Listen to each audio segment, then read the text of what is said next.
E3 is right around the corner, so for the days leading up to this exciting annual event, I'm going to be breaking down my thoughts, predictions, and pie-in-the-sky dreams for what to expect from E3 2019. Following these videos, I'll be doing live coverage of the event over at twitch.tv/ronspies, so head over there and give me a follow if you want to see my reactions live. I'm also going to be filling time between the conferences by playing games like Apex Legends, Battlefield 5, Gran Turismo Sport, and more to make sure the conversation doesn't stop. At least, that's the plan. Things could go terribly wrong and fall apart and, throw me a follow anyway, and things will probably happen. And now, here are my predictions for Bethesda and Ubisoft. Bethesda has already confirmed that neither Starfield nor The Elder Scrolls 6 will appear this year. Could they be lying? Sure, but I don't think we'll see either game for a while. Starfield is supposed to be up to bat first, and I don't think we'll even see that until next year or the year after that. And Elder Scrolls 6 even longer after that. So, with that in mind, here are some other thoughts and predictions. Doom Eternal. I'm guessing this will be their marquee title for E3 2019, the game they go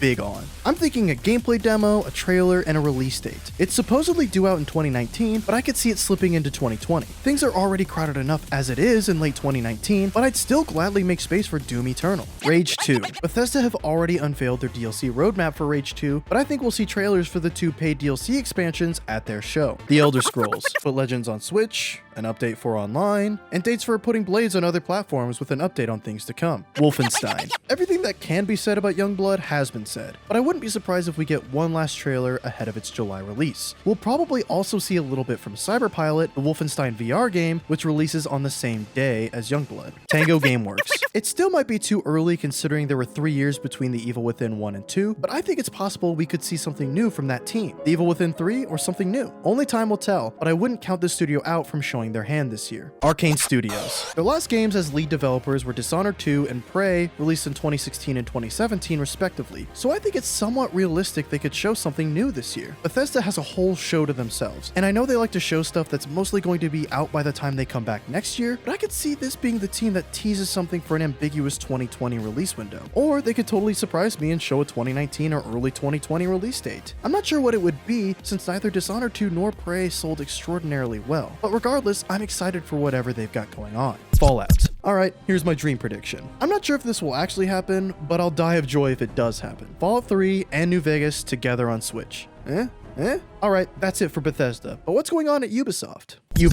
First things first. No Assassin's Creed, Far Cry, Skull and Bones, and I don't think we'll be seeing anything from For Honor until its sequel is ready. Assuming there is a sequel and it doesn't get announced this year, which could happen. As for Rainbow Six Siege, its new expansion should be out by E3, so if the game shows up, it'll probably be a simple community update since they only do big reveals during their esports events. Beyond Good and Evil 2. As much as I love this game's short film quality CG trailers, I think it's time for a raw look at some gameplay. I think we'll see a gameplay demo alongside a vague 2020 release window. Trials Rising. DLC, and maybe a shadow drop? The Division 2. DLC, maybe a shadow drop? Ghost Recon Breakpoint. Ubisoft has already shown a lot of this game and revealed the release date, but I could see a new trailer rearing its head at E3 as a not-so-subtle reminder that this game exists and is worth being excited about. Watch Dogs 3. It's all but confirmed at this point, with it taking place in the city of London. I've thoroughly enjoyed both Watch Dogs games, so I'm down with whatever improvements and iterations they want to add to this franchise. As far as the release date is concerned, I could see this taking the usual place of Assassin's Creed, but I'm not sure if they want to step on Ghost Recon's toes. I'm predicting November 2019 or early 2020. Nintendo. I could see Ubisoft continuing Mario plus Rabbids as a brand, but maybe venturing into other genres and styles instead of a Kingdom Battle 2. Basically, it'd be Mario plus Rabbids, new subtitle, which would signify it's a new kind of game. Personally though, I'd love to see a Trackmania and F-Zero collaboration. Or, if we take it even further, maybe the Trackmania developers and Ivory Tower could work together on a Switch exclusive F-Zero game. I can dream. Splinter Cell. I know it was teased and then leaked and then struck down and then leaked again and then struck down again, but I think there has to be something here. Perhaps this could be the game they end on. A look at next-gen technology even. Ubisoft has a history of dropping some big bombs at the end of their shows, and I think Splinter Cell is a big bomb. Ubisoft has stated that they do want to return to Splinter Cell, but they just don't know what to do with it, which basically means they don't know how to translate it into an open world game. However, I think if they take the Metal Gear Solid 5 approach by focusing on a sandbox area rather than a traditional open world, I think Sam Fisher's next adventure could be something really special. That's all I've got for Bethesda and Ubisoft at E3. I'm sure I missed something or forgot about something, but that's everything I think I wanted to say about both of those publishers. Stay tuned for upcoming breakdowns of everyone else who will be at E3, and follow my Twitch channel for upcoming live coverage and reactions to the conferences as they happen. Square Enix and Nintendo are last, but definitely not least.